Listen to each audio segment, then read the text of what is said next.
A confirmation for the audio, please, guys. If you're able to hear me out perfectly well, kindly confirm the same. Thank you.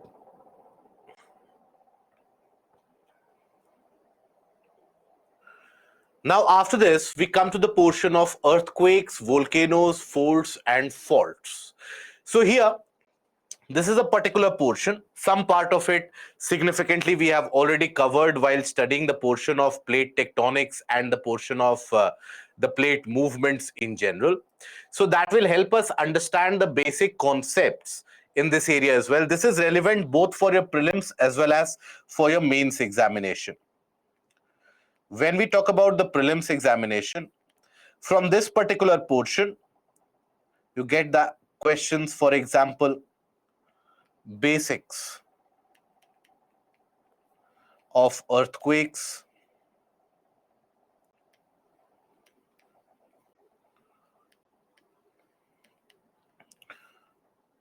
for example, when we say basic of earthquakes, then difference between intensity and magnitude, difference between intensity and magnitude,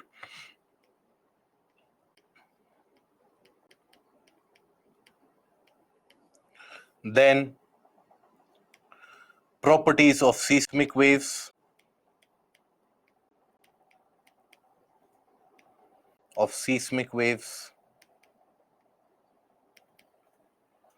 and in this you don't have to study in greater detail. For general studies, the basic portion is more than sufficient.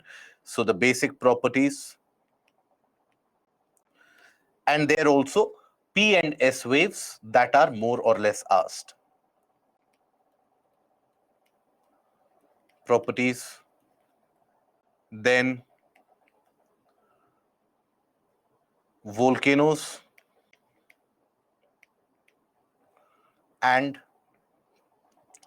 their properties, regions also, that is also asked. Then chemical properties of magma,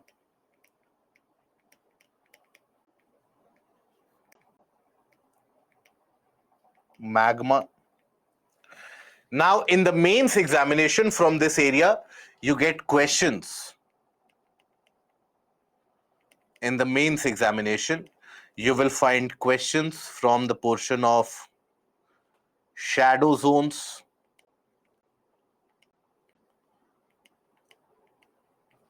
of seismic waves,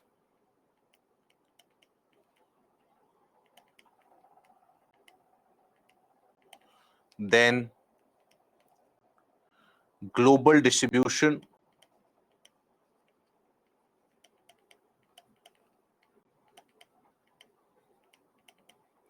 of earthquakes,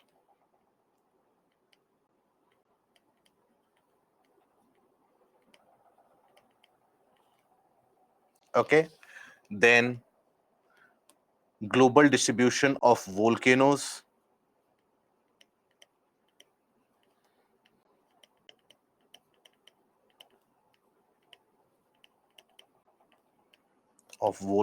also,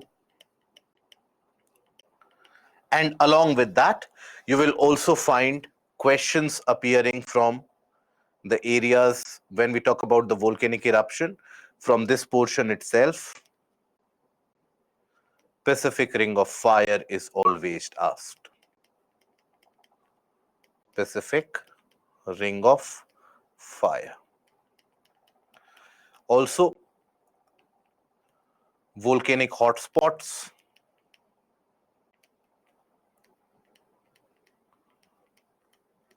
mantle plumes,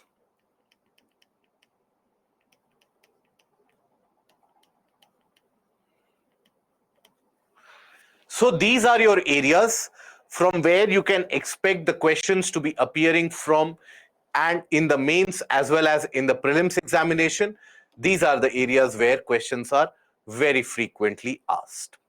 So that is the particular portion of volcanoes, earthquakes, and faults. Now, before initiating this, discussion about this topic. Now, overall, if we classify the forces that act on the surface of the planet, overall, the forces acting on the surface, they can be classified into two broader categories. When we talk about the surface, so the surface has got forces acting from the outside with the help of the wind, rainfall, solar heating, etc. And you have forces which are acting from the inside, right? So on the surface, you have forces acting on the inside and the outside. The one which is acting from the inside, that is what is referred to as endogenic force. Endogenic force. And the forces which keep on acting on the surface, they are referred to as exogenic forces.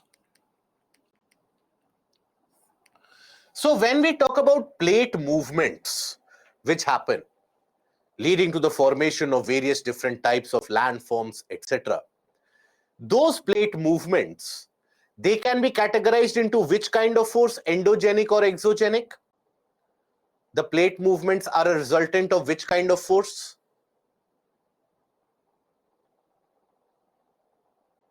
Endogenic force, always. So even the case of earthquakes and volcanoes, when we talk about, they are also a resultant of endogenic forces themselves. The folds and faults which are created over the landmass, they are also an outcome of endogenic forces themselves. So endogenic forces, they indicate forces acting in the interior, acting from inside. Now, what is the source of this force? What is the source of energy for this force to be acting? Why is it that endogenic forces act? What do you think? If you have to think about the source, very good. It is because of the residual heat which is trapped. So the source is the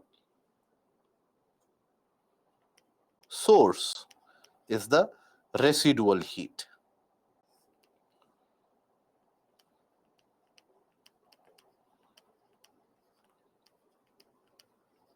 Okay, which is trapped in the interior ever since the formation of the planet itself. This has been trapped in the interior. And that is what is driving all the changes. That is what is leading to the lands getting moving, the lands suddenly being pushed up, the land sinking in a region. All that is driven by these endogenic forces. Exogenic forces are the forces acting on the surface. So, for example, rainfall. For example, you have wind movement, wind erosion, weathering activities, everything that is initiated by the exogenic forces. So exogenic forces is something that we will study tomorrow. Now, before that, if you can think about the logic, what is the source of energy for the exogenic forces? What do you think generates these exogenic forces? If you have to uh, basically uh, point it out, that which of these sources of energy lead to the formation of exogenic forces or forces acting from the outside? Very good, Pranay. It is the solar energy. Solar energy is the source which gives rise to the wind movement. Solar energy is the source which eventually gives rise to rainfall. So all of that is basically due to solar energy. Okay. If residual heat goes away, can we say it will be the end of the planet? It won't exactly be the end of the planet, but then till that point of time, it is estimated it will be around billion years or more by the time that the residual energy will dissipate. And by that point of time, you can always think about the situation that in around 5 to 6 billion years, you never know that the death of the sun might also happen. And when that happens, automatically the entire solar system will be sucked in or will be pulled in by what is remaining. So yes, more or less that will happen, but not driven by the loss of residual heat itself, driven by external changes also. So we start with the portion of earthquake. Earthquakes, shaking of the earth's surface. Why does that happen? When does that happen? And where does that happen? How is it that the earth's surface shakes? So, how does the earth's surface shake? The answer to that is the simplest one.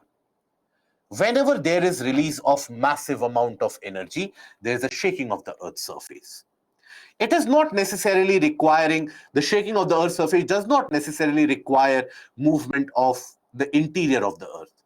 In your region, let's suppose there's a very loud explosion and a kind of an explosive has been detonated.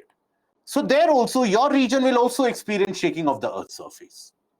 For example, if there is a nuclear blast, a nuclear test which is being conducted, that will also shake the earth's surface. So shaking of the earth's surface is what is referred to as an earthquake. Okay, keep that thing in mind, the how of it. How does it shake? Whenever you have release of energy, immense amount of energy, which shakes the earth's surface. But then, where does it occur? And why does it occur? So earthquakes basically, now that we humans have come on this planet, we have blessed this planet with our own presence. Obviously, we will destroy it till the last breath that we have. We'll ensure that the planet is destroyed in the process, all the meanwhile holding the placard of Save the Planet. That is a different matter altogether, but we are ensuring that. Before the humans came in, earthquakes happened only because of one reason, because there was energy released from the interior.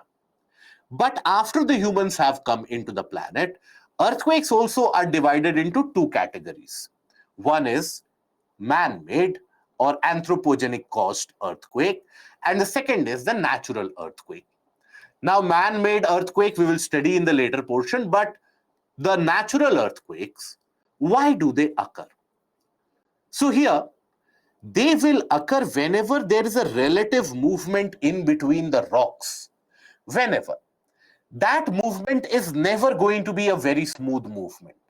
Regardless of whatever kind of rock you can imagine. Imagine rubbing two stones or two larger rocks together. That movement will never be smooth. So invariably, there will be a kind of a frictional resistance offered. Imagine the corrugations that you have when you close your fist, the corrugations that you have, the indentions that you have in between your fingers. Put two of your palms together, try to rub each one of them. Now, the movement is not smooth, right? You will find that there is some resistance, so greater amount of pressure is applied, then suddenly the resistance is overcome and there's a movement. Now, when there will be sudden movement, it will release massive amount of energy. And that massive amount of energy is what leads to the shaking of the earth's surface. Now, wherever that resistance was being offered, right? Suppose, let's say, two pieces of rocks, they are offering a kind of a resistance to each other. Let's suppose you have, let's consider two pieces of rocks. Let's assume this is one rock. Let's assume this is the other rock.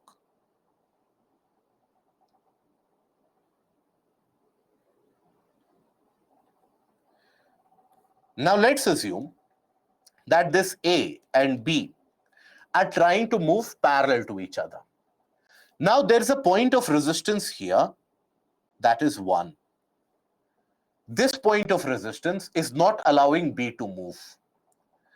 Slowly and steadily, why is it that B will want to move? Is it so that today morning when B woke up, it had promised its parents that I have to move somewhere, so that is why it has to move by night? It has got no other option. No, there is a reason why B is moving, right? And what is that reason? The reason is very simple.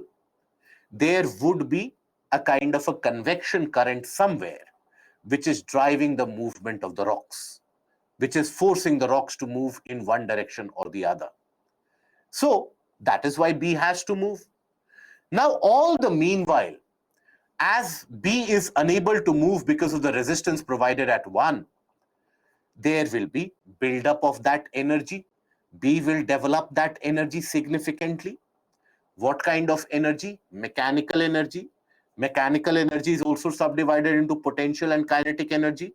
So there will be development of energy in B. Energy will be accumulated.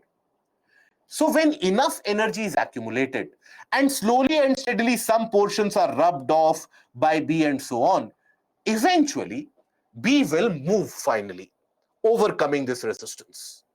And that is when, from that point, at the point where the resistance has been overcome, sudden movement will be observed. And sudden movement will bring about release of massive chunks of energy which will shake up the Earth's surface. So this point where the resistance is overcome, this becomes the origin of earthquake. So this portion where the resistance is overcome,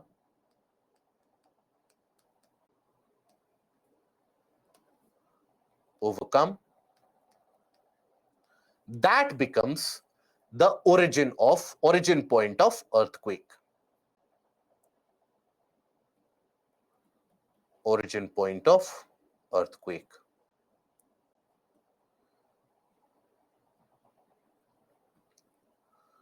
Now this lies underneath the ground surface.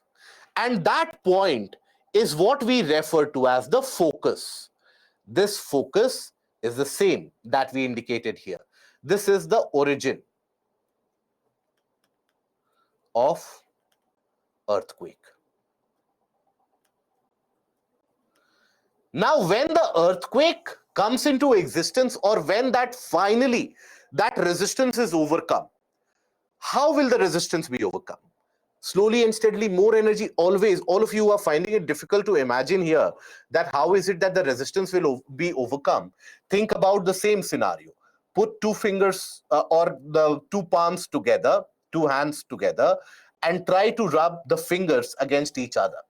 You will observe a kind of a resistance offered by the other palm or the other finger set.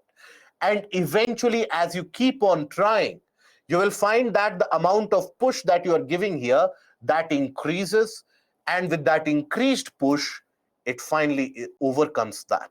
So that is why, as the energy builds up, many of the time, finally, when the movement happens, it can also lead to the cracking of this entire area. That area might get shattered underground. It might be broken into many small pieces. That place in itself might get displaced overall. After a very big earthquake, you will observe sometimes that the places, they end up shifting ever so slightly by a few centimeters or a few millimeters. That is the amount of energy which is released. Because we are talking about kilometers thick rocks here. And we are talking about massive convection current which is building the energy in these rocks. We are not talking about a small battery operated motor which has got energy where you blow it out and the energy is taken away. No, we are talking about the massive planet. So here, when you have the focus, when we talk about the focus, focus is the point of the generation or the origin of energy. That is where energy originates. Now, it lies underground. Depending upon the depth, the type of earthquake is divided into three types. You have the shallow focus earthquake, three types. Shallow focus earthquakes, you have the intermediate focus,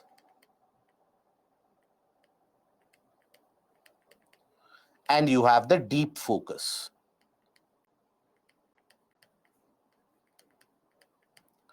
Now, shallow focus generally lies up till around 60 to 80 kilometers in terms of depth from the surface, at max around 0 to 80 kilometers. That is shallow focus. It will have significant amount of impact on the shaking of the Earth's surface. Lot of energy will be released. Then intermediate, roughly in between 100 to 300 kilometers depth. 100 to 300 kilometer depth. You will find it intermediate. And then you have deep focus. Deep focus is what? Deep focus, when we talk about, that is 300 to 700 kilometer depth.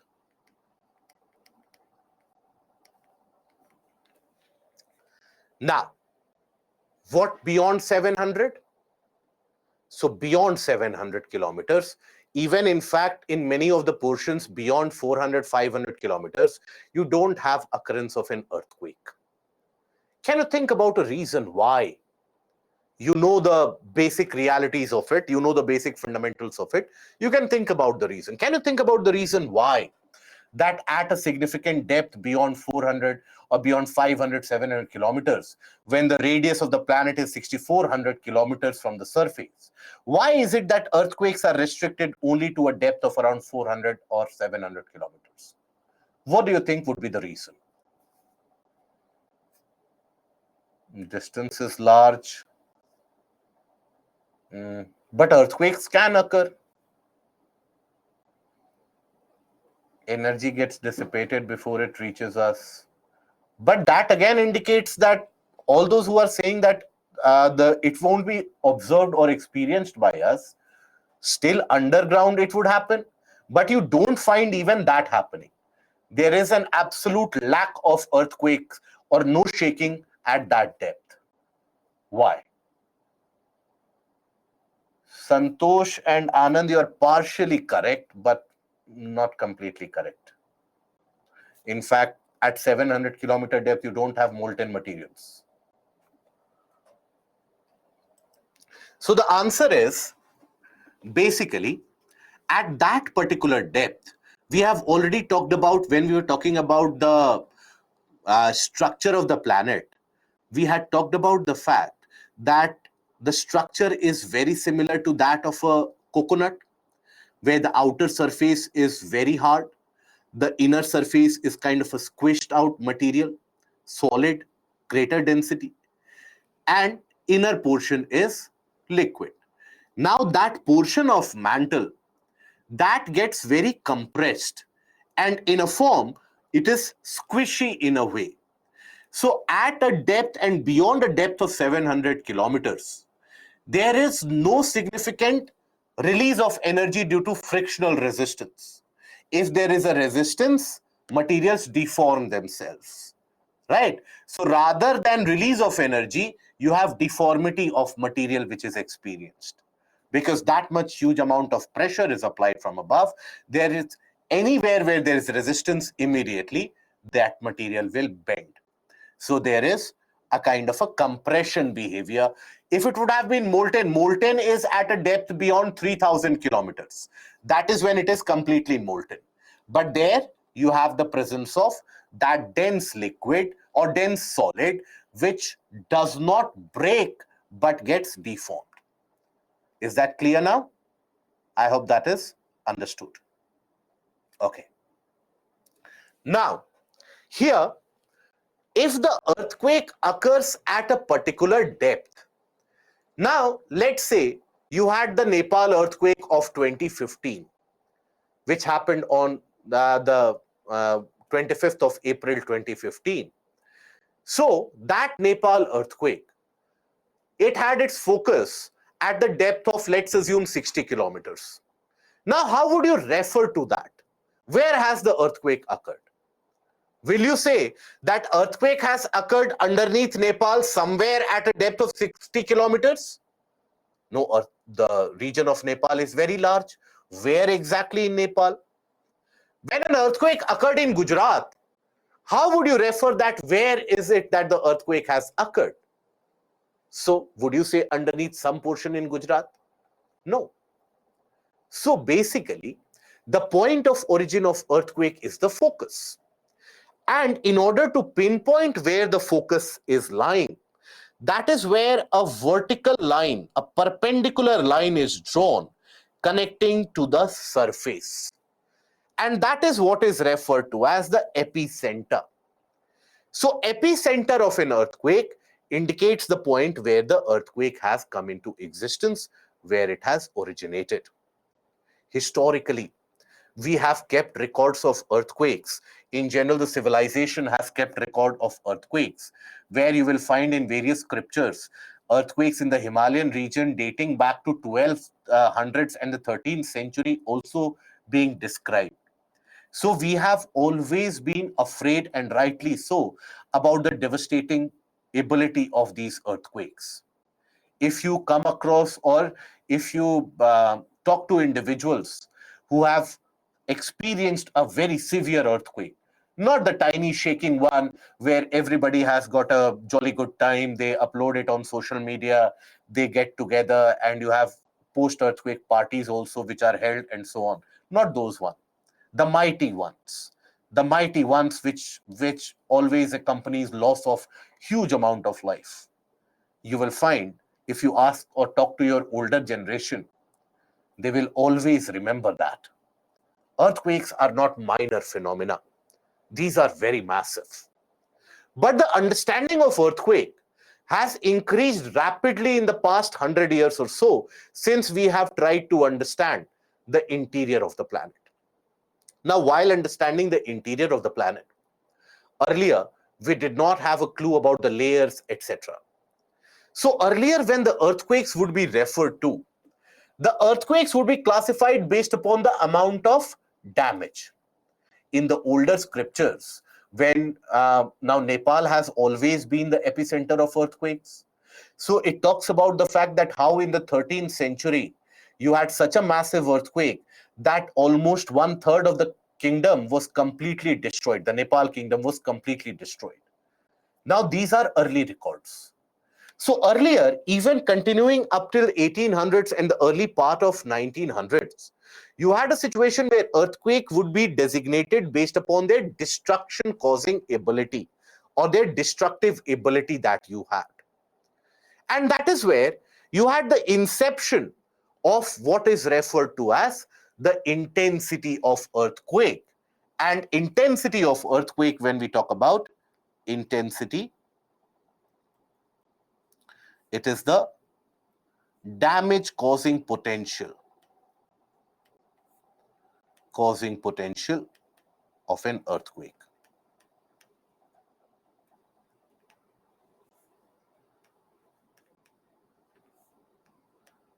Now, when an earthquake occurs, the ground shakes because of the energy which is given. The ground shakes. Now, ground is made up of rocks, right? Very thick rocks. It is not like the situation that you have where, let's say, you are jumping on the bed is shaking, you get down, everything is fine. If the rocks are shaking, if the rocks are significantly disturbed, what happens? Cracks develop, very large cracks open up. In many of the areas, the intensity of shaking, if it is very high, such large cracks open up that the groundwater starts coming out. And the groundwater through these cracks that comes out, along with all the underground sand, along with all the underground soil, it floods the entire region. For example, the very devastating earthquake which happened in northern portion of Bihar in 1934. Now that earthquake was accompanied by flooding of the local area because the groundwater simply came up. When you talk about the earthquakes which occur in Assam, Assam is also a plain area. There also massive earthquakes. They have led to the region getting flooded with groundwater. So the impact is devastating.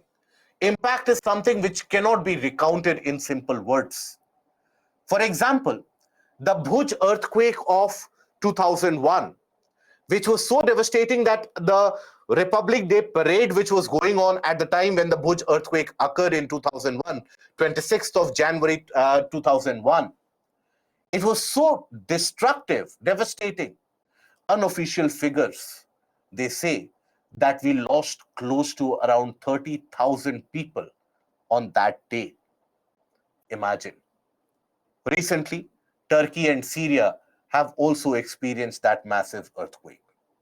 But then, the impact when we talk about the damage causing potential of an earthquake, this can always vary depending upon the type of surface, depending upon, let's say, what is the depth at which an earthquake has occurred. It can always vary, right? So that is why in the 1900s, you had a better measurement system which was conceptualized. And that was to measure the energy released during an earthquake. And that is what is referred to as magnitude. So when we talk about the earthquake measurement, which is the device which is used? You use a device which is referred to as seismograph. If you take a look at a seismograph, it is very similar to your ECG machine that you have. Very similar to that. You will have a roll of paper and a pen on top of it. The paper rolls out and the pen leaves the marking depending upon the shaking. Ideally, the pen is stable. Whenever there is any shaking, the pen will move. So it will give you a kind of a entire picture. So if, let's say, this is the roll of paper, this is your point of reference, let's assume. So the seismograph will indicate to you something like this. So thereby, you will get to know when there is an earthquake and what is the earthquake which has occurred.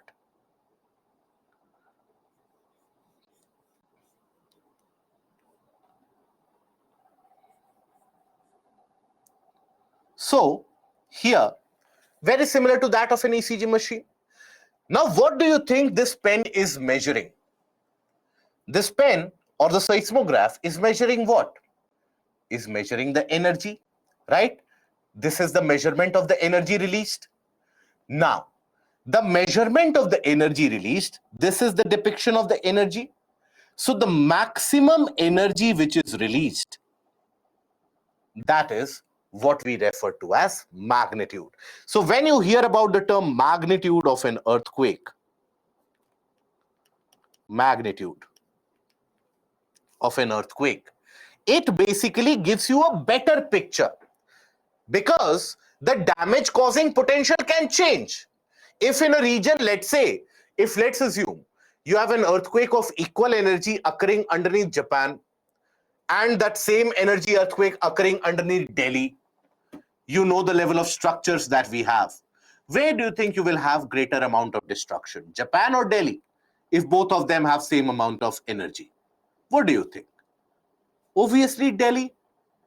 Japan has got the earthquake resistant buildings being constructed for at least 20-30 years, whereas in Delhi you have such clustered societies and such clustered living quarters, and that too which doesn't have a strong base. Any kind of strong earthquake will mean a complete pulverization of that area, devastating loss, right? And it is always said that despite the fact that Delhi lies in one of those areas which can always experience a very high magnitude earthquake, still we have not concentrated on building up of those earthquake resistant buildings. And that is why it is said Delhi is sitting on a kind of a ticking time bomb. If an earthquake of magnitude, what has happened in Japan, what has happened in Turkey, or what even happened in Gujarat, if that happens in Delhi, that would mean immediately you will have tens and thousands of people who will need a certain kind of care in that, right? For the lack of the better words, that you don't know what will happen. So the damage causing potential will change. It depends upon the building type, it depends upon the surface type, it depends upon what is the depth at which it has occurred. But the energy released gives you an ideal indication about how powerful that earthquake was. So that energy released is measured with the help of magnitude. So magnitude measures the amplitude of the energy released during an earthquake. Okay? That is what we refer to as the magnitude. Now here, when we take the case, let's say, of magnitude, this is depicted on a scale. And that scale is what is referred to as Richter scale, depicted on Richter scale.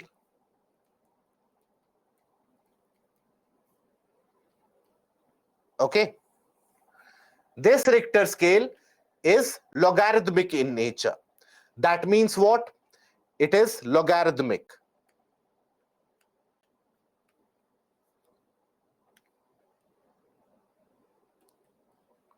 Which means what?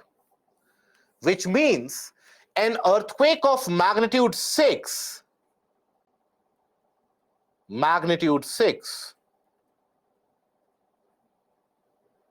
and when you have an earthquake of, let's say, magnitude 7,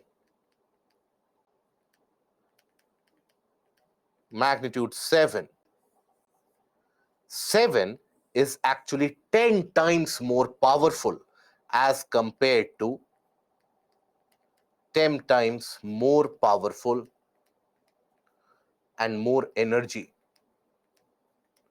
is released.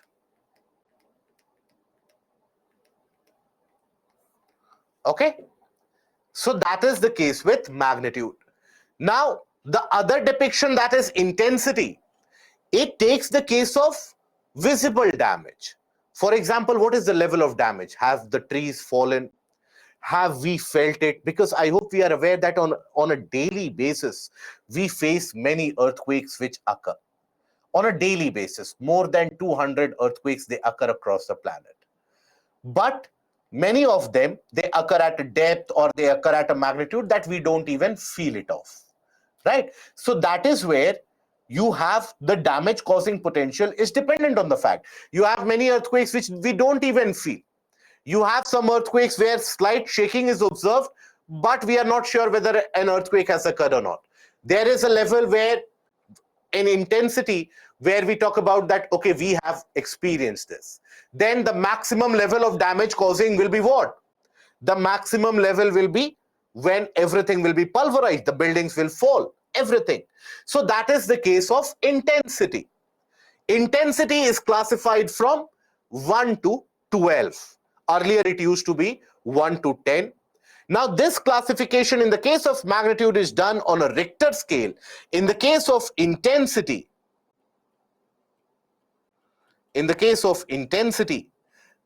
this classification of damage is done.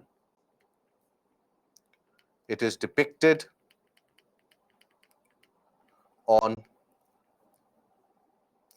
Mercalli scale.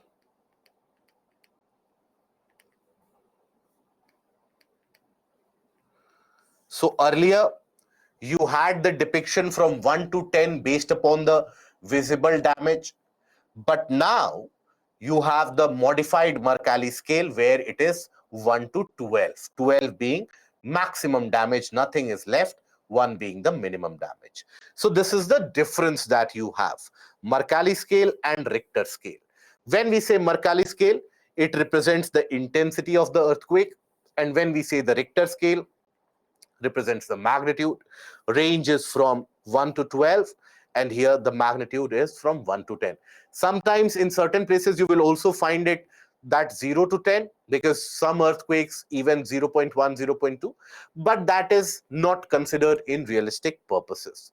Now this Richter scale is basically for the magnitude, and magnitude is measured with the help of an instrument, that is seismograph. Okay, so again, the final difference between magnitude and intensity, I hope that is understood. No. Okay, this breaks the heart. Fair enough. When we say intensity, intensity is basically the damage. Okay, I will write it in a method where it is understood. Okay, many of the times what happens is, even despite depicting and saying everything, we don't get something in our minds because we have been trained in such a way, we have been customized in certain way. But if it is explained in a certain manner, I will show you which manner. This manner, where on a table you put on one side magnitude, one side intensity. Now the same thing I will write what I have written earlier, but now it will become very clear in a brief moment. So this is intensity, this is magnitude.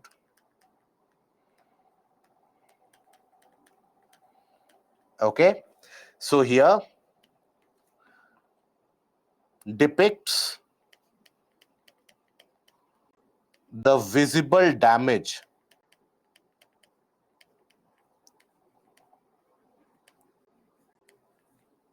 caused by an earthquake.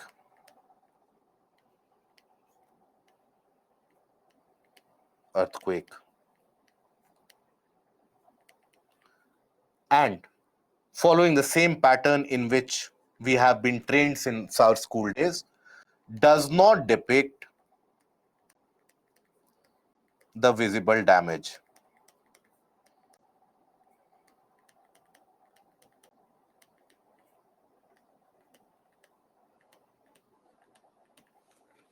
Okay, then this one, magnitude, depicts or measures the energy released during an earthquake.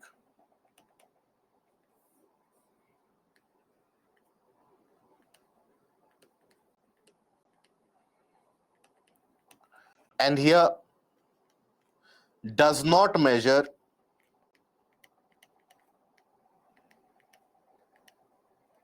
the energy released.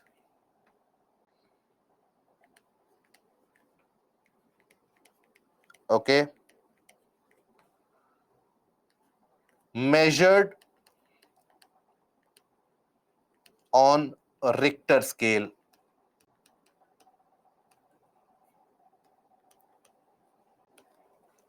Now here measured on Mercalli scale.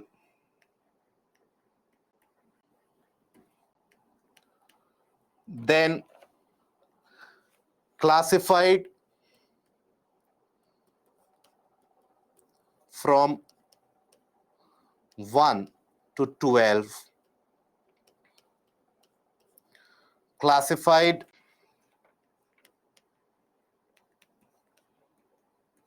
from 1 to 10. Now, how many of you have not understood?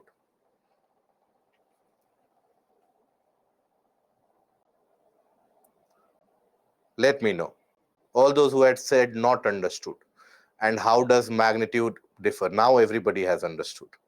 See, this is, I have not written here anything which is not written here or here. Damage causing potential of an earthquake, damage caused by an earthquake.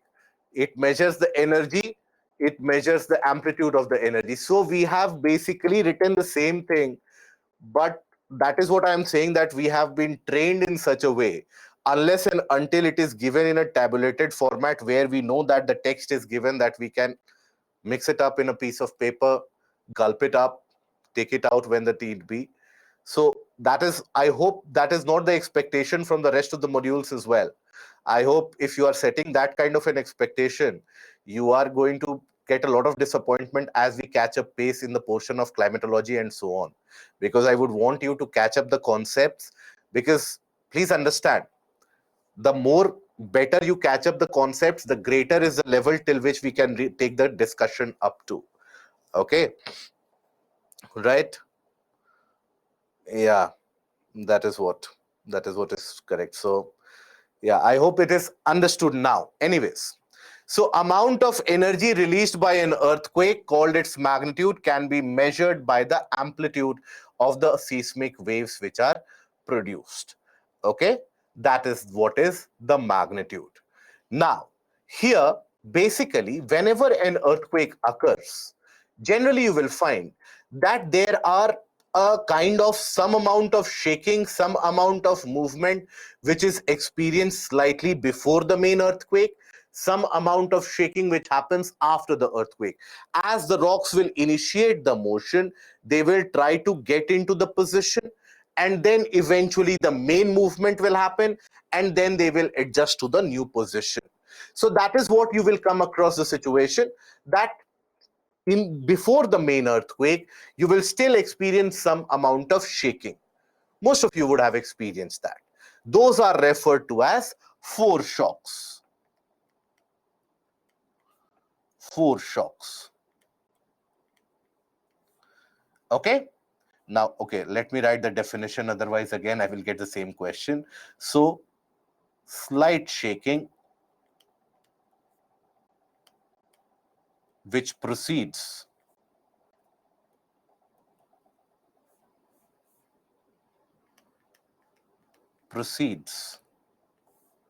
the main earthquake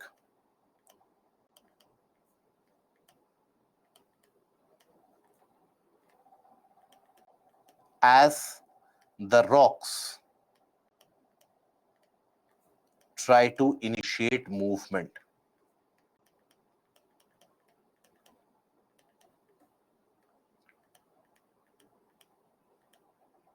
Okay, that is a foreshock.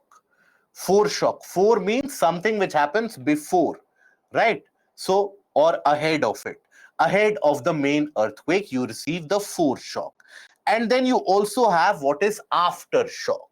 When an earthquake has occurred, as the rocks they get adjusted in the new place, during that adjustment process, again there will be a slight shaking. That is what is referred to as an aftershock. So when we talk about an aftershock, slight shaking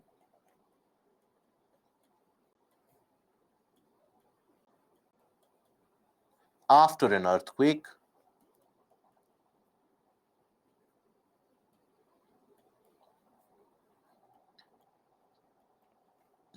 as the rocks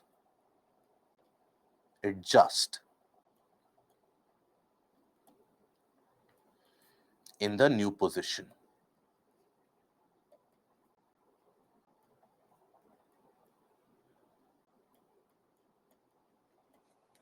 Okay, so that is basically the aftershock and the foreshock. Okay, now this can sometimes last for days.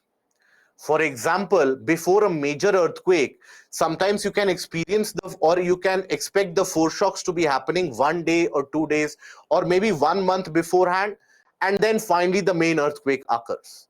And after that, for the next few days, you might experience slight amount of shaking, which is lesser in magnitude, lesser in terms of intensity as well as compared to the main earthquake. So that is where it can span for days, months together.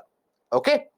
Now, the energy that is being released during an earthquake, that energy ends up traveling with the in the form of a wave format, and that is what we refer to as the seismic waves. So when we talk about seismic waves, the energy that is emitted or the energy given out during that shaking process or during that moving process, that energy which is given out, it travels in the form of a wave. That is what is referred to as a seismic wave. Okay, so when an earthquake occurs, it releases waves of energy which are referred to as seismic waves. It is like the ripples created in water if you throw a stone in it. Now, based upon where that energy is moving and how that energy is moving, you have the classification of that energy or the seismic waves into body waves and the surface waves. Before that, a brief about the body and the surface waves. They travel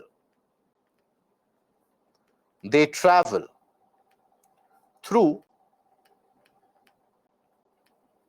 the interior of the planet. And when we talk about surface waves, they travel through the surface of the planet. Surface waves will be in existence only on the surface, as the name depicts, and body waves will be in existence throughout the interior body structure. So for example, here if you consider this, let's say we consider this. Now in this situation, if an earthquake has occurred here, now basic aspect, the very basic concept first of all, energy movement is unidirectional or energy is multidirectional? What do you think? Energy is unidirectional or is it multidirectional? Unidirectional means it will travel only in single direction. Multidirectional means it will move in all different directions. Energy given out is always going to be multidirectional. For example, if you keep a bulb, you light it up, it is not going to be emitting the energy only in one direction. Light energy will be spread out. Unless and until you cap it in a torch and you provide direction to it, then the light energy will be restricted in one.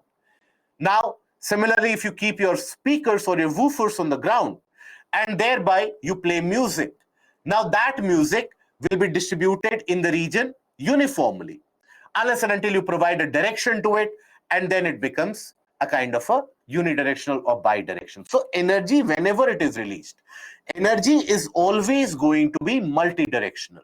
It does not have a direction of its own. So energy will be released here in the form of waves. It will be released here also. It will travel through here also. It will travel through here also. Energy will be traveling in all directions. Now, here, this, let's say, is the focus.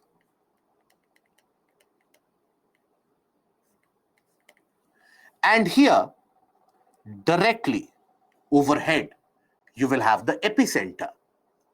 Now, first of all, that is the shortest distance, directly perpendicular. It is the shortest distance, so energy will be hitting it. The waves will be hitting the surface. The surface will be disturbed, isn't it? Now, what happens when the surface is disturbed? So for that, let us imagine the surface here. Let us think about it. What happens when the surface is disturbed? Let's suppose you have a larger area.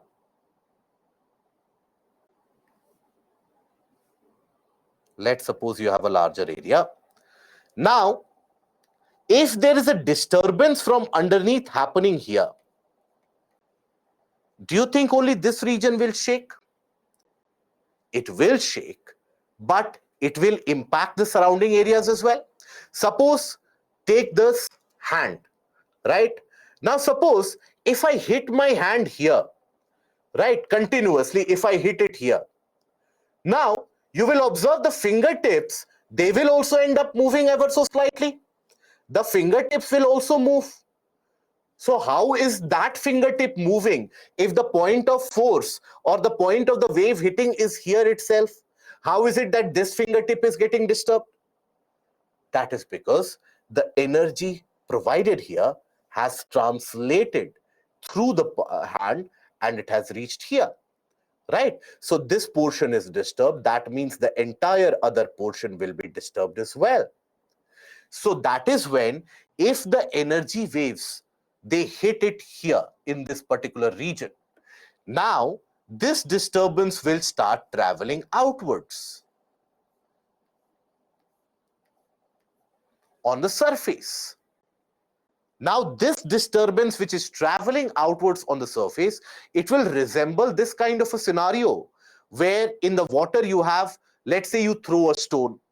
Now, the stone makes an impact at one point, but the surface is disturbed significantly from all the portions. It spreads outwards, it moves outwards, isn't it? So, this is what is referred to as the one which travels in the interior.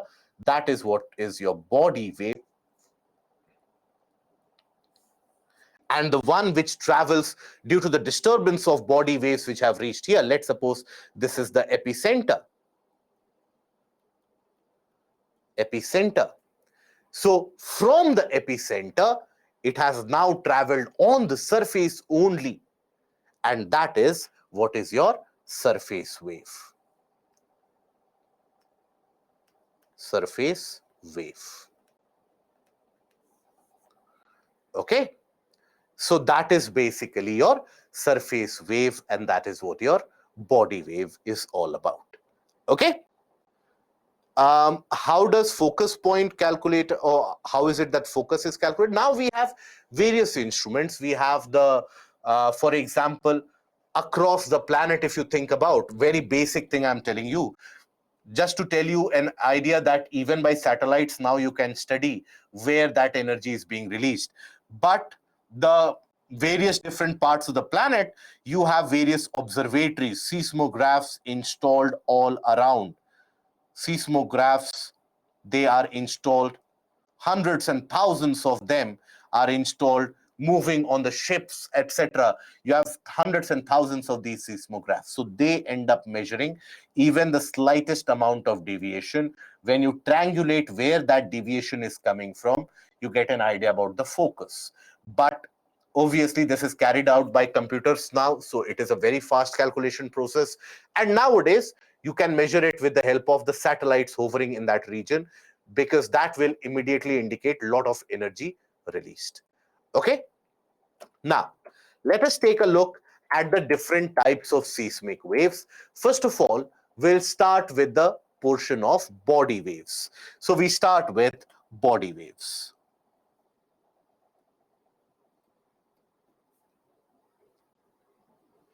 Now, when we talk about body waves, primarily they are classified into two types. You have the P wave or the primary wave, and then you have the second one, that is the secondary wave or the S wave. S wave or secondary wave.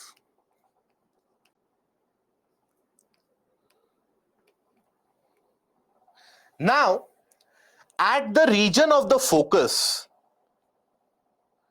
when we talk about focus, at the point of focus, when an earthquake occurs, simultaneously both these waves are released.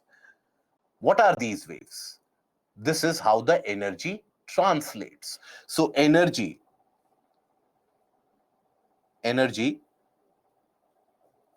travels in the form of these waves.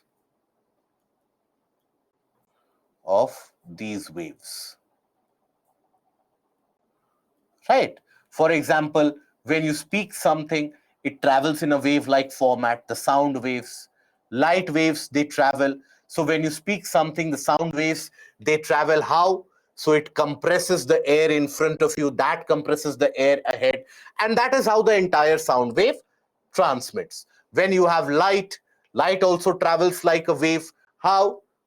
By a kind of a sinusoidal wave. Now, this energy is generated from focus. Generated at focus. Okay? That energy is generated at focus, and simultaneously it originates. Originates simultaneously. Originates simultaneously at the same time.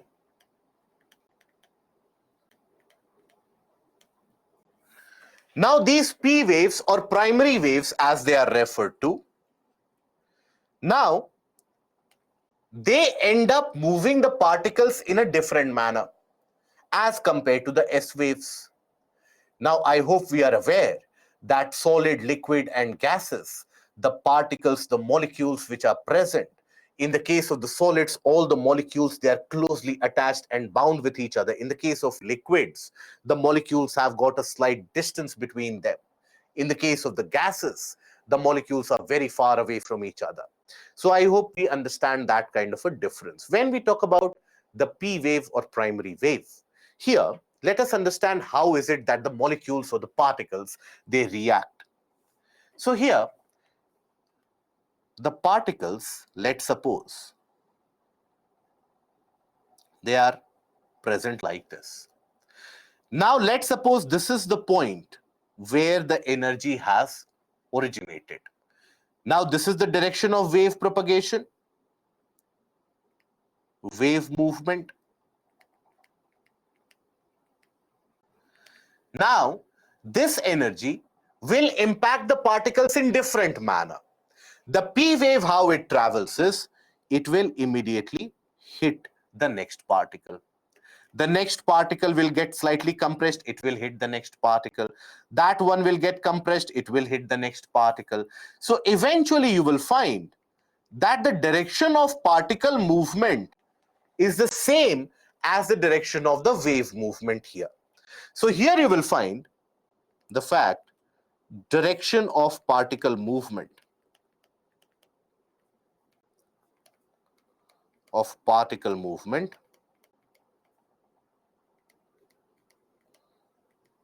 is same as compared to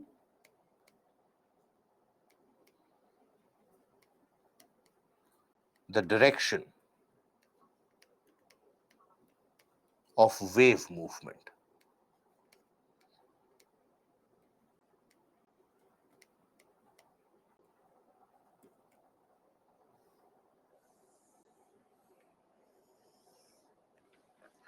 It is very same to the direction of wave movement which is observed. Now, as a result of that, what will happen? This wave will move at a much faster pace because each and every particle is disturbed in a way in the direction in which the entire wave is moving. So as a result of that, wave movement will be very fast. Wave movement is very fast.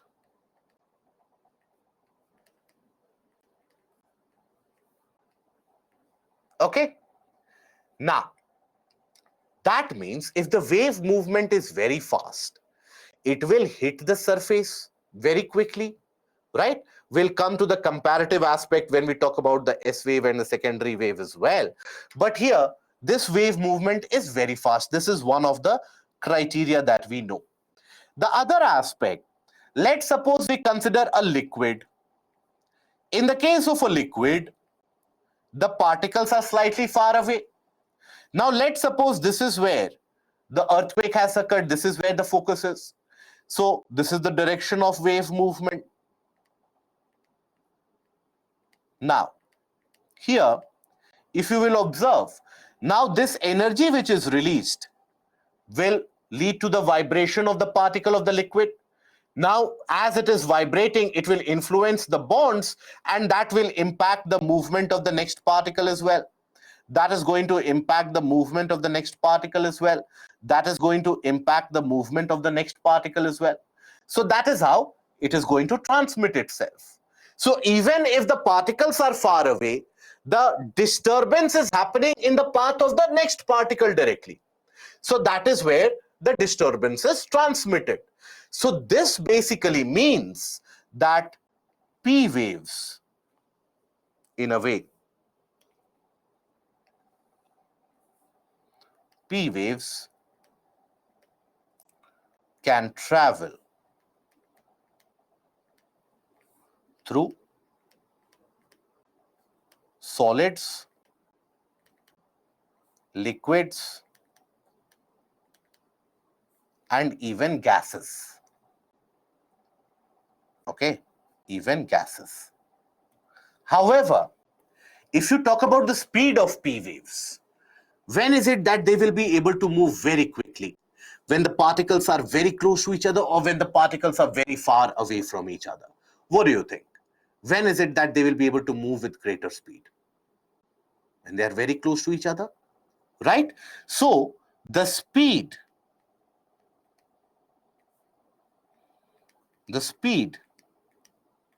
is higher when the material density is high.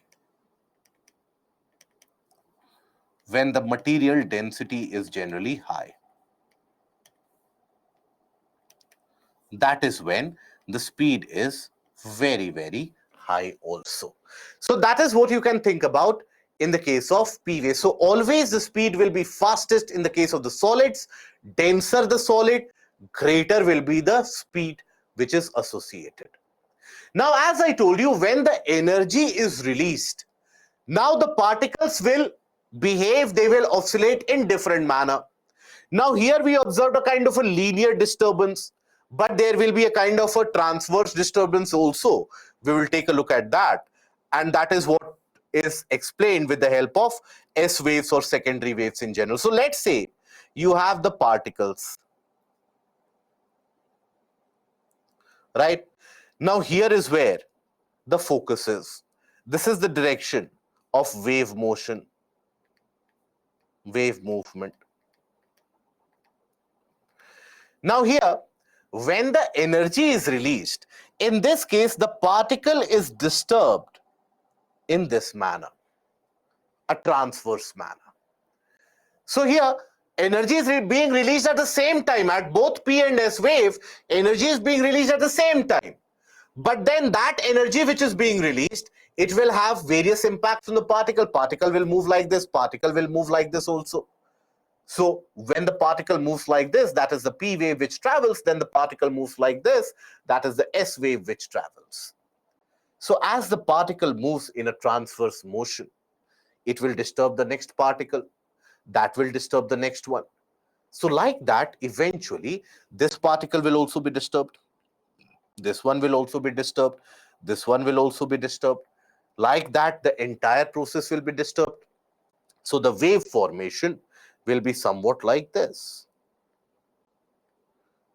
The sinusoidal wave that we generally associate with whenever we hear about the term wave, this is the kind of movement that we associate with. In this, each and every particle is disturbed from their place. They are either pushed up or they are pushed down. But each of the particles, they have been disturbed from their original place. That is how the wave is moving. Now, what can we say about the speed of the wave? The speed, will it be faster as compared to the P or slower as compared to P waves? Obviously, it will be slower, right? Very good. So here, the direction of particle movement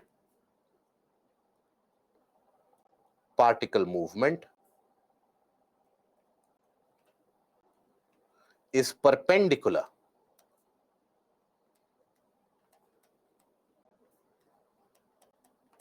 to the direction of wave movement. Due to which, what happens? Due to this,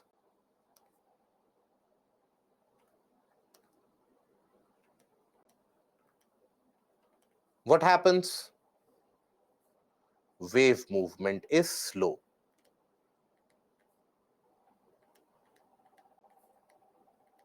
Movement is very slow.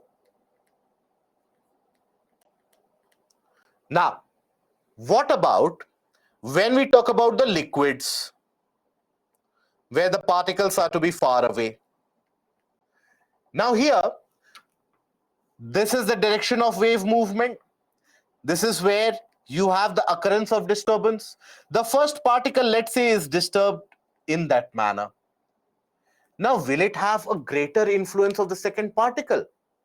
Will it disturb the second particle's own space, the private space? No, almost negligible. Let's say there is a disturbance, but that disturbance will be very limited. That disturbance will further be restricted. Eventually, it will dissipate. That is why you will come across a scenario that S waves, they will never travel through liquids. Whichever portion of the molten part of the interior of the planet that they encounter, S waves will never be able to travel. So S waves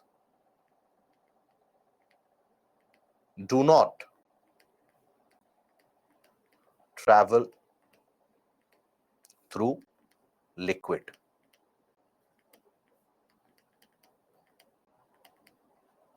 or even gases. Okay, this is the aspect of the body waves. There are various different types of body waves also. You have P star, P star S, you have S star, you have PR, PG, SG, various different classifications of body waves, not relevant at all for your prelims purposes, for your general studies purposes. For your general studies purposes, you only need to be aware of what is an S wave, what is a P wave, your work is done. Now here the difference. So P waves are the first to hit the Earth's surface. Why? Because they have a significant speed associated. S waves, they will arrive after the P waves. And when we talk about P waves, these waves travel in the speed range of 4.5 to 13 kilometer per second, depending upon the type of P waves. As I told you, it has got multiple classifications. So depending upon the type of P waves that we have, you have the speed between 4.5 to 13 kilometer per second.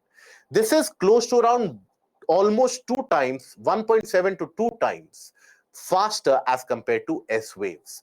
S waves, these waves are almost 1.7 times slower as compared to P waves. Okay. Now these P waves, they travel in a linear direction by the method of contraction or compression, expansion that you have, again compression, again expansion that you have. That is how these waves travel, and S waves travel in the typical transversal direction that we have. Very similar, P waves are very similar to sound waves. Similar to sound waves. To sound waves. These are similar to light waves.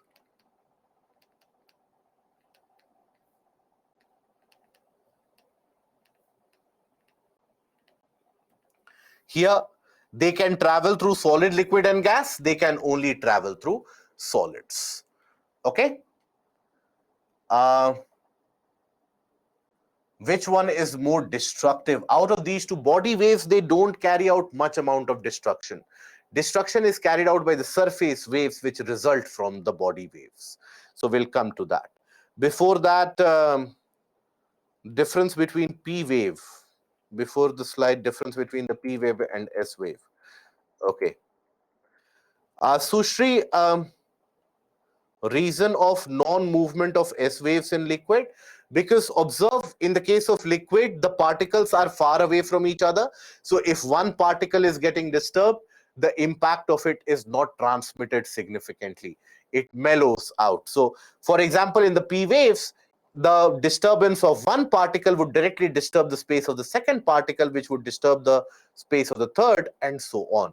So that is how it would travel. Here, it is not disturbing the space of the second particle, and that is why. Okay, right? Now, light travels faster than sound. That is true. I am saying it travels like light waves.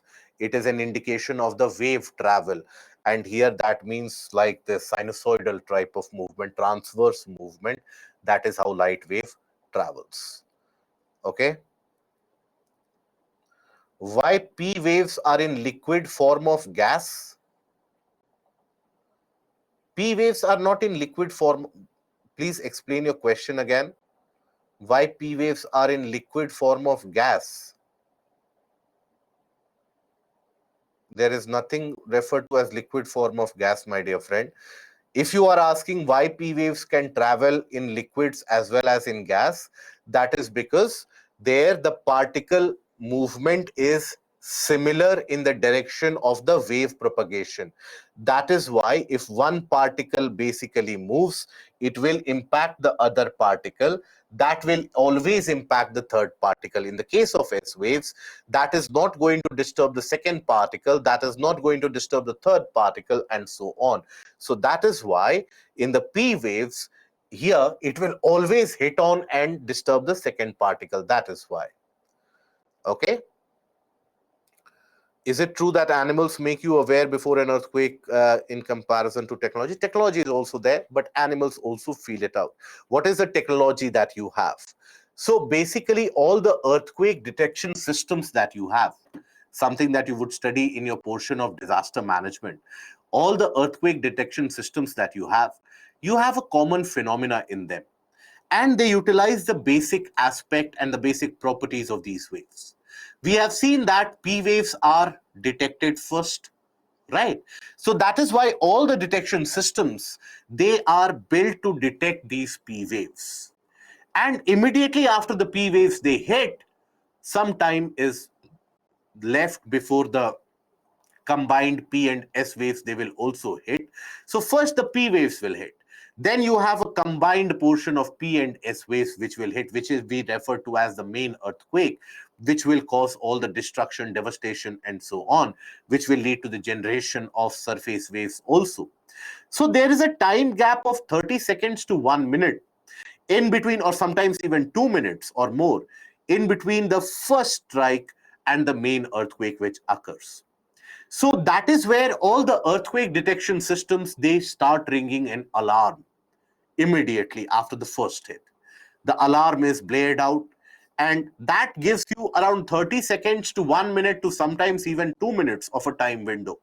Right now, you might not think of that to be enough, right? You would ideally want, if even if I tell you that you have 30 minutes window, even that won't be enough for people. People generally require, give me 1 month advance notice that on that day earthquake is going to occur, so that I will have my alternate arrangements. I will go to my friend's place, we will chill out, we will apply for leave, etc. Don't tell me 30 seconds, 1 minute, 30 minutes, 1 hour.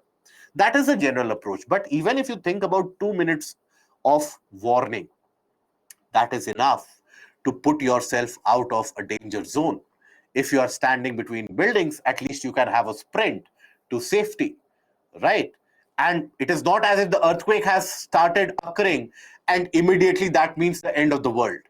Destruction is caused if you are stuck in a place where you can have some amount of damage causing potential upon you. So that is used for earthquake alarm systems.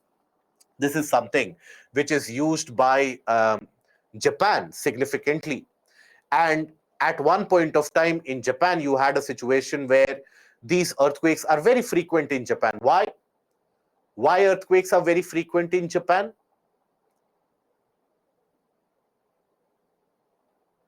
What do you think? Yes. There it lies on the Pacific Ring of Fire. It is a zone of subduction where the Pacific plate is sinking. That is why it experiences frequent earthquakes and volcanoes also. So that is why Japan always experiences high magnitude earthquakes. Now, earlier it used to happen that Japan, whenever it would experience an earthquake, it would experience significant loss of life due to the train derailments, because the trains would get derailed and you have the fast bullet trains which would get derailed. Obviously the destruction would be very high, very huge, right? Now, for the last few years, you would not have come across a scenario where Japan has basically had to face with a loss of life due to the train tragedy initiated by an earthquake. Because when these P wave detection systems are put in place, and they have been put in place across the entirety of the railway network, high speed railway network, now immediately as the first P wave strike, immediately in across the entire railway network, emergency brakes are applied. Wherever the trains are, they come to an immediate halt. within 30 seconds. So that whatever kind of various different aftermath follows, at least the train would not get derailed, would not get overthrown, and there has been significant saving of lives as well. So that is why it is said that if you understand the basic principles of geography, you will always be able to understand what to do in order to mitigate a damage, in order to prevent the losses which are experienced during a kind of a disaster. That is why the subject is required. Then we talk about the surface waves. Now, these surface waves, they are generated, they come into existence when the surface is disturbed. If this portion is disturbed, then the rest of the portion will also be disturbed.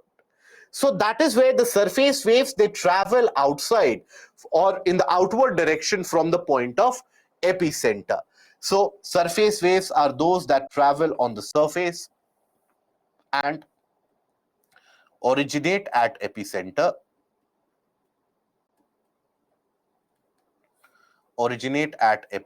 and travel outwards.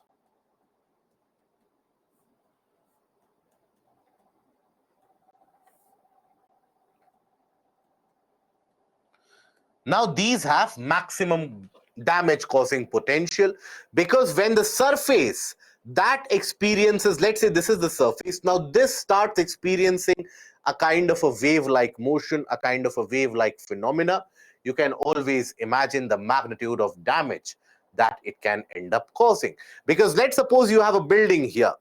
Now, if let's say I shake the building vertically, it can withstand that, maybe some horizontal movement, maybe. But if it starts behaving on a wave like platform, building will never be able to withstand that. So that is where everything falls down and pulverizes. So here the destruction caused by earthquakes is primarily done by these particular waves. These are sometimes also referred to as L waves, right? So they are also sometimes referred to as L waves. However, these surface waves also are classified into various types, that is love waves and Rayleigh waves. Love waves are comparatively faster as compared to the Rayleigh waves. So these are your two categories that you will come across. Now here you will observe that these love waves and Rayleigh waves, they are only differentiated based upon the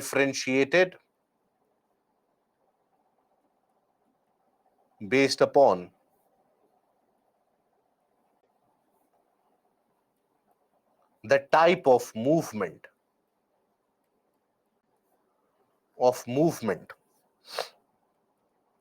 that they initiate associated with them.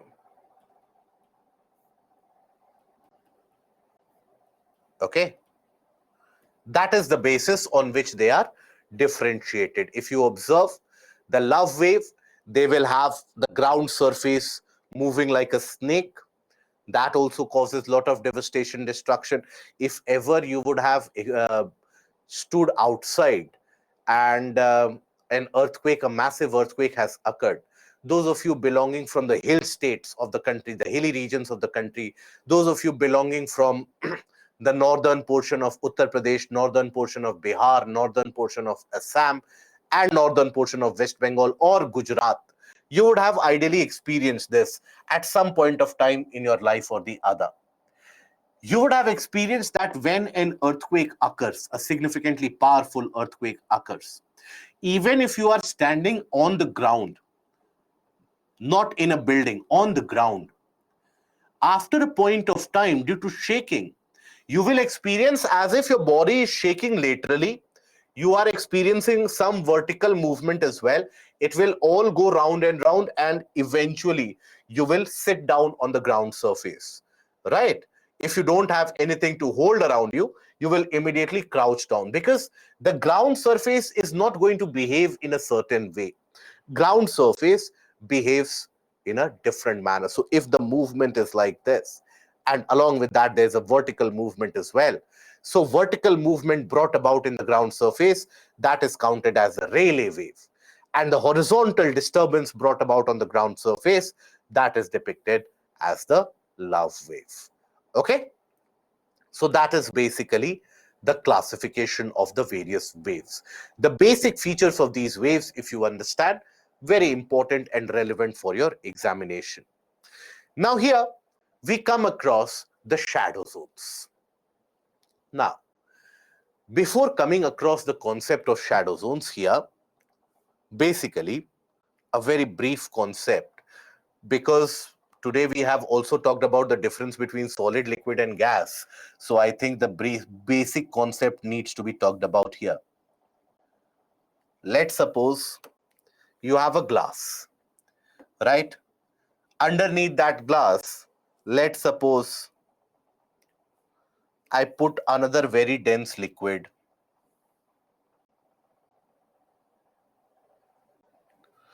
Okay. And I put light through here. Let's say this is glass. This is liquid or low density liquid. Low density liquid.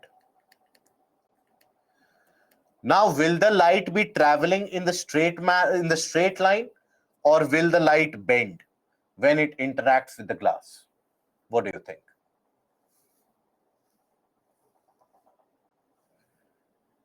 Good. At least we have studied the class 8th level. That is nice. So the light will bend. Here. It will bend.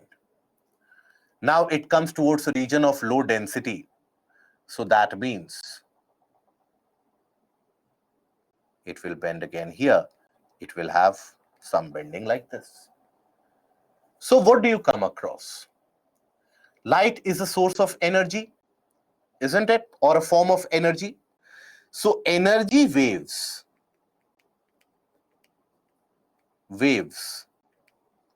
indicate a bend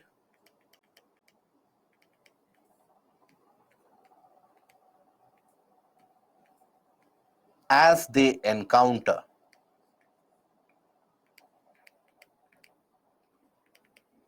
materials of different density.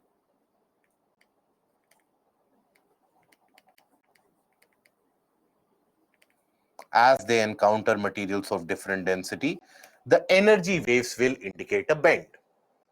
I hope nobody has a dispute in this, right? Now, when we talk about the earthquakes and the seismic waves, these are also nothing but energy waves, right?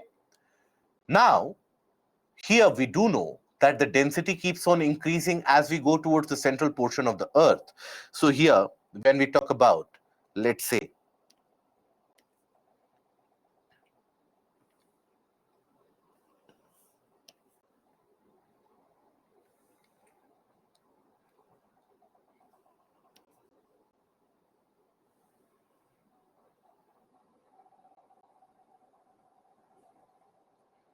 we talk about the interior of the planet. Now, the interior of the planet has got various different layers. All of them have a different density, right? So, let's suppose an earthquake has occurred here. Earthquake has occurred here, let's suppose. Now, very immediately, the waves will be able to reach here at the epicenter very soon. But the energy waves will travel. Energy waves will travel in all different directions, because the energy waves, they don't know that this is the path. Okay, today the task given by me is that today I have to rock the region of Nepal. So I will rock the region of Nepal. So I'll only hit Nepal. India should not come to know about it. No, it will travel in and move in all different directions. So here it will move like this. It will bend. Why will it bend? It is encountering materials of different densities, from denser to rarer to denser again. It is encountering materials of different densities. Now, with this bend, naturally, there shall be certain portions where this energy wave won't be able to reach, right? Let's suppose you calculate this particular portion. there shall still be certain areas where the energy waves won't be able to reach. So those regions where the energy waves are unable to reach, that is what is referred to as shadow zone. So when we say a shadow zone, those areas on the surface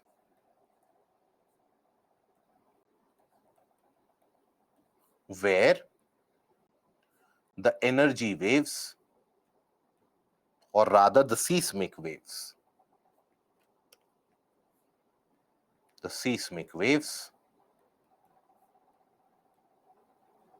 are unable to reach.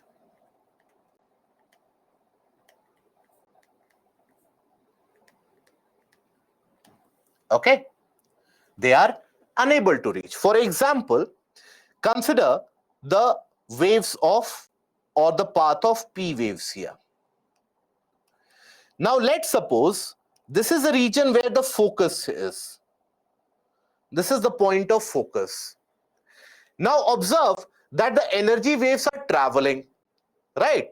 Now here, P waves can travel through solid, liquid and gases as well. So they will be able to travel through the region of the core, the outer core. As they travel through the region of the outer core, it is liquid, speed will reduce. But again, they will encounter the solid inner core, speed will get accelerated. So here, they will be able to reach this particular portion here as well. But if you observe the natural deviation, this is a region where P waves are unable to reach because of natural deviation of the energy waves, natural refraction and rarefaction, if you can talk about. So that is where they are unable to reach. Now, these are the regions which are referred to as shadow zones. These are what are referred to as shadow zones.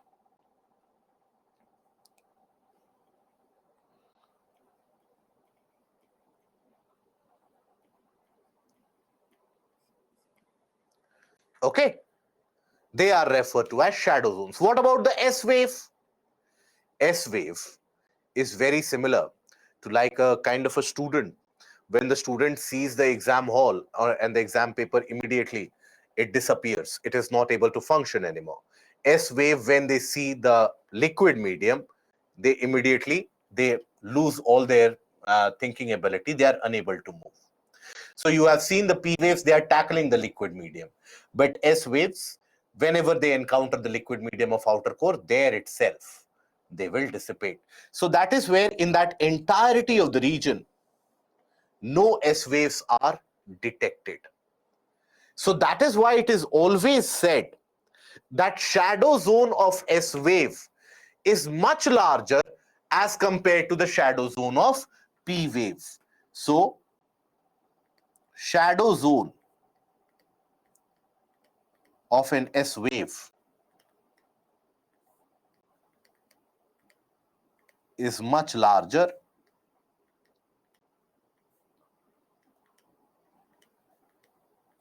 as compared to P wave.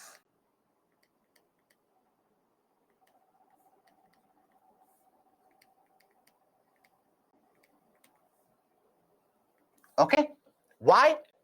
Because P wave is able to travel through liquid medium, and that is when it encounters the very solid and the very hard and very dense inner core as well. It is this particular discovery which was made by Lehman. And Lehman, when he made that discovery, he basically observed that in this region, in this area, in this particular area, suddenly the P waves which were observed, which were being detected, those P waves very suddenly, they experienced an acceleration in their speed. And that is when Lehman came to a conclusion that something might be present in the region of the core due to which the P waves are increasing their speed. Something which would be very, very dense. That would be present in the region of the core. So that is why the demarcation between the outer and the inner core, that is what is also referred to as the Lehman discontinuity. Okay? Now, furthermore, This particular aspect of the movement of these waves, this is also utilized in order to study the mineral distribution in the interior of the planet. So basically, the waves will move.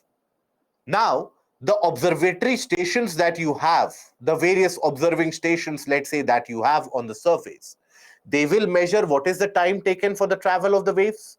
They will give you an idea about the total time taken, right?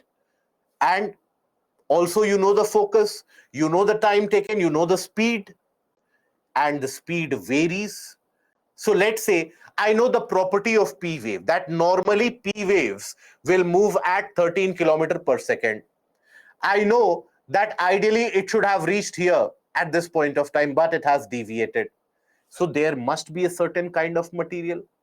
So by interpolation, we get an idea about the density of the material present. We know the density of the various materials, and accordingly, we are able to find out the mineral distribution in the interior. That is how we get an idea about the mineral distribution in the interior. All of you had been asking since last week itself that nobody has gone to the center of the earth. Then how come you are bluffing that at the center of the earth it is very hot? It might be very cold for all we know it. You might be bluffing us. So this is the explanation, that how do we get to know that something is molten in the interior or something is present in a very solid state in the interior. We get to know by these seismic waves. And these seismic waves, believe it or not, they also give you the idea of a nuclear blast. Now, nuclear explosion, when it is carried out, nuclear explosion, oftentimes nuclear testing program is carried out very discreetly. Other than the era where United States, Russia, etc., they were free to bombard anywhere they wanted with in the name of a nuclear test. When it comes to countries like India, I hope all of us would have seen the movies, the documentaries made on how discreetly we would plan the nuclear blast. Right now, how is it that the world gets to know? India, when it conducted the nuclear test, it did not tell anyone, but the world came to know within few seconds. How is it so? Is it that somebody will immediately pick up the phone, as is shown in the movies, and they will start calling everyone that, you know what happened here? They blasted the nuclear weapon. No, that is not how it works. It is basically by study of these waves. Whenever you have such a huge explosion which occurs, it causes a variation in the seismograph. And that is very, very different from the variation in the seismograph that you observe from an earthquake. Generally, when you have an earthquake, the seismograph in general, you will observe that seismograph in general, when you have an earthquake, will indicate a kind of a prior movement, right? And then you will have a main earthquake. But when you carry out a nuclear explosion, it is very different. Yes, correct. No foreshock, no aftershock, a slight disturbance here. That means somebody has carried out something which is not the natural process of the planet. So that is where seismic waves are of immense benefit, immense usefulness as well. Now, earthquakes can occur anywhere across the planet. We have talked about the fact that on a daily basis, hundreds of earthquakes occur across the entirety of the planet. Now, when the energy waves travel through the body, we refer to them as body waves. When they travel through the surface, the energy waves which travel through the surface waves. Now, a basic concept again. So here, let's suppose this is the landmass and this is the nearby water body. Okay. Now, I hope we are aware that A is something which depicts the surface. If I ask you, out of B and C, okay, let's conduct a poll for this. Out of B and C, which of them do you think depicts the surface? Out of B and C. Okay, option in itself is very incorrect. So let me do one thing. Let me name this A and B. Okay, now let me see. Out of A and B, which one indicates the surface of the planet? What do you think? Out of A and B, this is your water body, ocean, seas, etc. Which depicts the surface? Good, Pranay.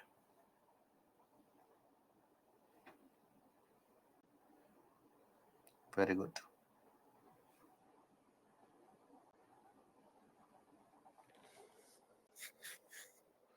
So I still have around 38% who tell me that A will be the surface. So basically, that means that if I have a ship on this, by that logic, and on that ship I keep a bucket, on that bucket, let's say I keep another antenna, so this will also depict the surface of the planet. Can that happen? No. B is going to be the surface.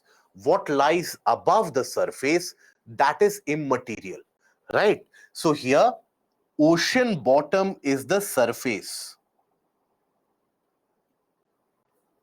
Ocean bottom is the considered to be the surface.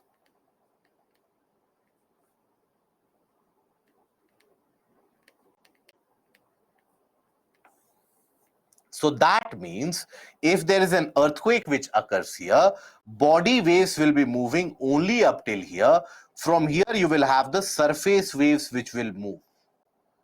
Okay. Now, here, that brings us to the concept of the large waves which are generated, very large waves which are generated, which we refer to as tsunamis.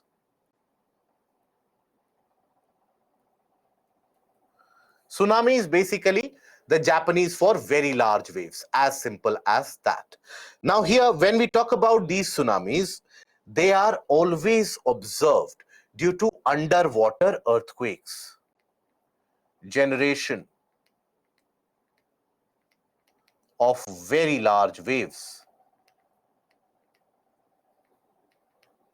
Large waves due to an earthquake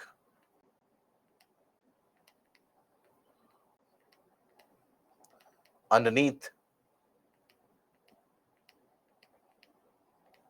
an oceanic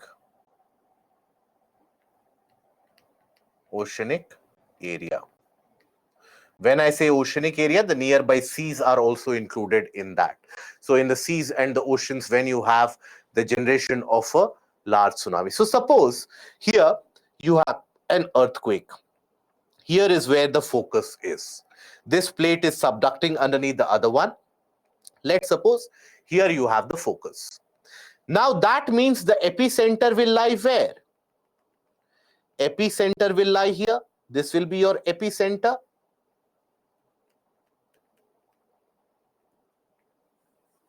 Isn't it? Now here, basically, when we have the focus, now this focus will release a lot of energy from here.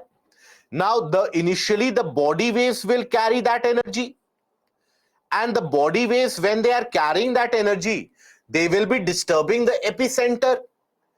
Now imagine, let's suppose you have a bucket or a mug of water. Now do one thing, hit the mug from underneath at the base. What will happen? You have not touched the surface, but by that impact, you will spill the water outside, because all that water will also be disturbed. So that the epicenter, as the epicenter will be disturbed, the water above it will also be disturbed. And that is what gives rise to very large waves. And that waves those waves, they travel with incredible speed. And that is what is referred to as tsunami. Now, initially, the waves, they are not very large in height. But when they come across a shallower region where the depth of the water is not very much, water is shallow, there the height tends to magnify itself. Because of the movement or the property of the waves, the amplitude of the wave distance, the depth of the water, there's a kind of a formula to it. We will not go into that. That might immediately require many of you to seek medication. That what is he doing? Earlier he was talking about physics, now he's talking about maths also. I will not give UPSC at all, so I won't expose you to those kinds of dangers in your life. But just understand this basic phenomena, that the generation of very large waves is caused because of the disturbance of the ocean floor. Okay, so when does this happen? This generally happens when you have a significant amount of disturbance in terms of earthquake activity, sometimes even very strong volcanic eruptions.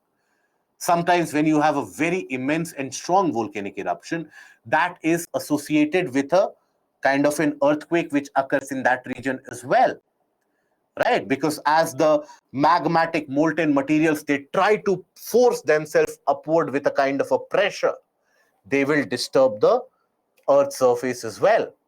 So this is observed generally in the case of oceanic convergence. Oceanic convergence, example, 11th of March 2011, we had a massive earthquake off the coast of Japan. And that was because the Pacific plate is subducting.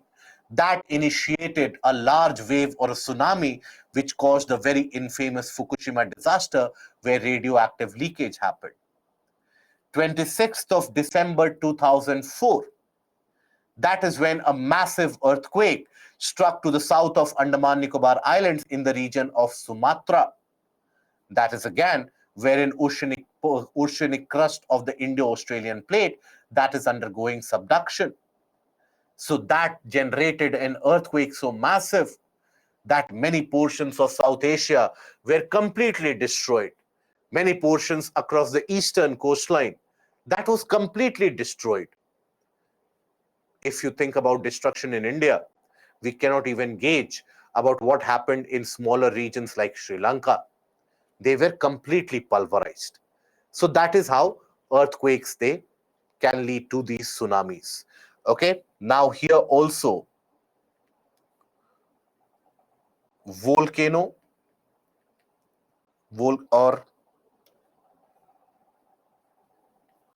earthquakes associated with volcanoes. Earthquakes linked with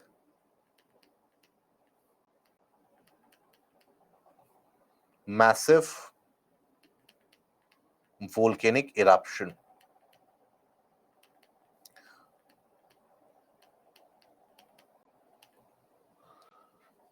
So here, example, last year in the month of January, we had the very strong eruption in the form of Tonga eruption. Hunga Tonga and Hunga Hapai. These are the two eruptions or the two volcanic peaks which used to exist. Now they erupted. And the eruption was so enormous. It is said to be one of the strongest eruptions of the past century which happened. The shock waves led or created by that eruption, that reached India as well. It disturbed the atmospheric pressure of the Indian Meteorological Department Center in Goa, which measures the weather. It reached Turkey as well. And that shock wave traveled the entire planet twice. That is how huge that eruption was. So this generated a tsunami in the region of South Pacific. It reached the coastline of North America and South America. Two people lost their life in South America also. So that is what leads to the generation of a tsunami. Okay. So this is where we'll restrict the session here for today. I hope that overall today's session was well understood. Today deliberately, that is why we have gone very slow. Tomorrow, we will slightly pick up the threads. We will finish the portion of geomorphology, and then we will enter into climatology. Okay? Kindly revise this portion, what we have studied today. If you have time, if you don't have conference calls, and if the Prime Minister is not going to call you late at night, please try to revise it. I understand that all of you are much more busier than the Cabinet Secretary and district magistrates. They don't stand anywhere in front of you. You have many more obligations to cater to, many more obligations to fulfill, larger public meetings and gatherings that you have to attend. If you find some time, half an hour window, try to revise it. Okay, so we meet again tomorrow, and till then, that is all from my side here today. And till tomorrow, take care of yourself. Goodbye. And okay, one question is there. Class will start at 10 tomorrow. Eruption in Kamchatka, it affected air transport. That always happens. Ireland, the eruptions in Iceland, they always impact the traffic movement in across Europe. Okay, so that will be all from my side, guys. Thank you for all the patience, and we meet again tomorrow. Take care of yourself. Goodbye. Good night. Thank you.